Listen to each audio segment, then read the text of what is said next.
Pengacara kondang Hotman Paris Hutapea menyentil Menteri HAM Natalius Pigai yang dianggapnya tak becus bekerja.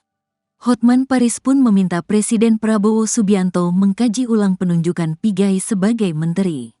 Kritik keras Hotman Paris pada Natalius Pigai ini disampaikannya melalui Instagram pribadinya @hotmanparisofficial pada Senin, tanggal 4 November tahun 2024. Hotman Paris menuturkan bahwa menyelesaikan masalah HAM bisa diselesaikan dengan cukup mudah, tanpa harus menghamburkan banyak uang. Hotman 911 cuma modal 1 HP tapi sudah bantu ratusan korban pelanggaran HAM, kata Hotman. Ia lantas meminta Prabowo Subianto meninjau ulang penunjukan Natalius Pigai sebagai menteri.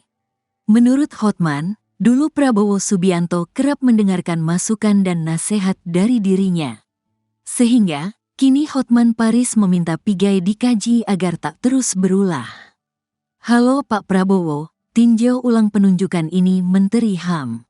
Dulu selama 25 tahun Pak Prabowo selalu setujui nasihat pengacaramu Bung Hot ini, tegas Prabowo Subianto. Dalam video yang diunggahnya, Hotman menyoroti bagaimana Natalius Pigai berhitung memperbanyak pegawai di Kemenham untuk mensukseskan programnya. Dari pernyataan itu, Pigai menyebut bahwa ia butuh banyak dana bagi Kemenham untuk digunakan menjalankan program tersebut, termasuk untuk membayar staf yang sudah bekerja di kementeriannya. Saya maunya anggaran itu di atas 20 triliun rupiah. Tapi itu kan kalau negara itu ada kemampuan, kata Pigai di depan awak media.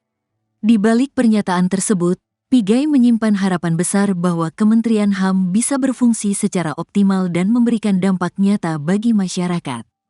Pigai, yang sebelumnya merupakan komisioner Komnas HAM, menilai pembentukan Kementerian Khusus untuk HAM oleh Presiden Prabowo Subianto adalah langkah strategis.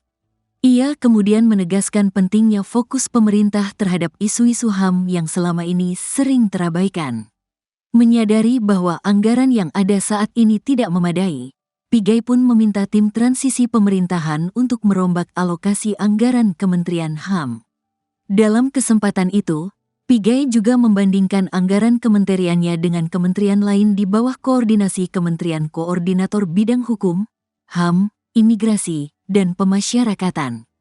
Kementerian Hukum, yang dipimpin oleh Supratman Andi Aktas, mendapatkan pagu anggaran sebesar 7,2 triliun rupiah.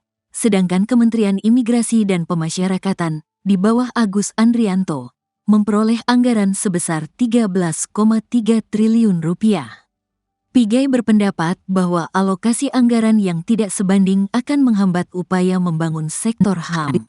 Sadar akan pentingnya dukungan dari berbagai pihak, Pigai mengungkapkan bahwa ia telah melakukan komunikasi dengan Kepala Badan Perencanaan dan Pembangunan Nasional, Bappenas, serta Menteri Keuangan.